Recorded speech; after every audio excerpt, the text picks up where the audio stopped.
Hi friends, welcome to Seshu செட்டை. இன்றைக்கி நம்ம என்ன பார்க்க போகிறோன்னா ஸ்வீட் கார்ன் கிரேவி எப்படி செய்கிறதுன்னு பார்க்கலாம் வாங்க.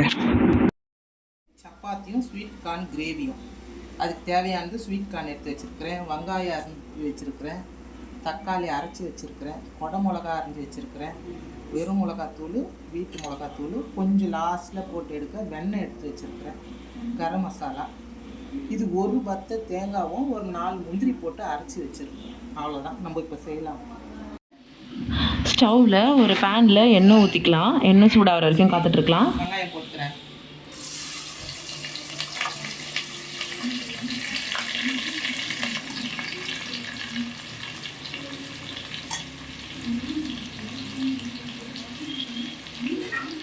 கொஞ்சம் எடுத்துக்கிறேன்ப்பா.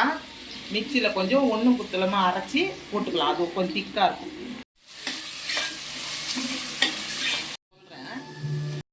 கண்ணாடி பதமாக வதங்கிடுச்சுப்பா.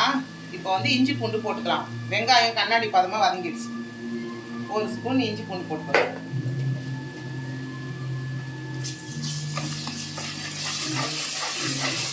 வந்து தக்காளி போட்டுக்கலாம்ப்பா. இஞ்சி பூண்டு பொரிஞ்சிடுச்சு, நல்லா வதங்கிடுச்சு.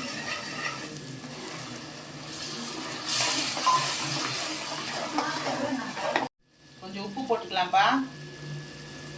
நல்லா வதங்கிட்டதும் அந்த தக்காளியெல்லாம் அரைச்சி போட்ட தக்காளி, வெங்காயம் எல்லாம்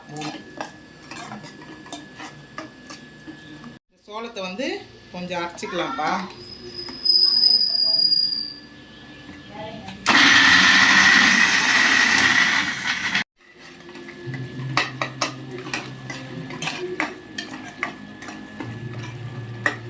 இப்போ வந்து மிளகாத்தூள் போட்டுக்கலாம்ப்பா.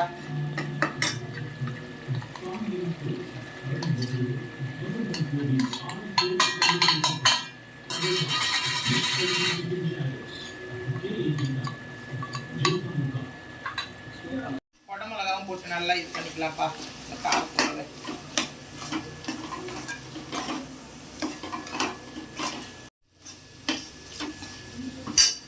கரம் மசாலாவும் கொஞ்சம் போட்டுக்கிறேன். இதோட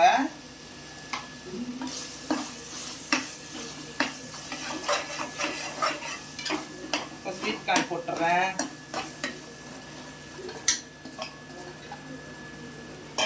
இந்த அரைச்சி வச்சிருக்கிற ஸ்வீட் கார்னையும் போட்டுக்கிறேன். நல்லா கலரி விடுவோம்.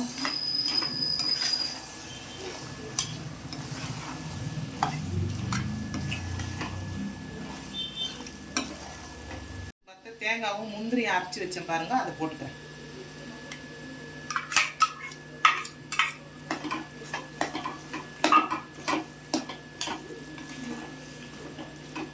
இந்த மிக்சி கழுவுன தண்ணி பாதியும் ஊற்றிக்கிறேன். அதில்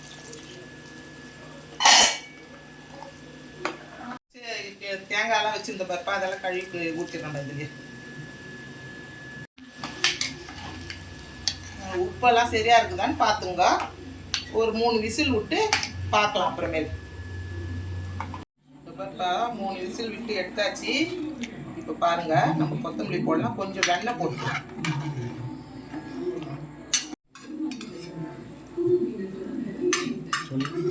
கொத்தமல்லி போட்டு இறக்கணும்.